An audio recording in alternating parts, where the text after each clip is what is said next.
Maswerteng gabi po mga ka-STL. Narito na po ang resulta ng STL Pampanga para sa araw na to, 3rd draw October 16, 2024, araw ng Miyerkules. Naway ang mga natayan nyo pong mga numero kanina ay manalo nawa ngayong gabing ito 8 PM. Kaya kunin nyo na po yung mga tickets. Narito na po ang resulta.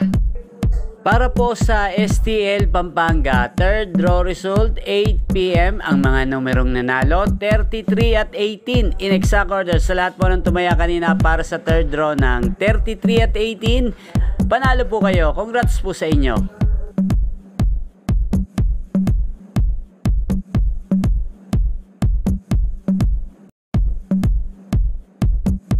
Congrats po sa lahat ng mga nanalo. Maraming salamat po sa panonood nyo sa aking channel, Roderick Hernandez TV. Huwag pong kalimutang mag-subscribe. Thank you for watching.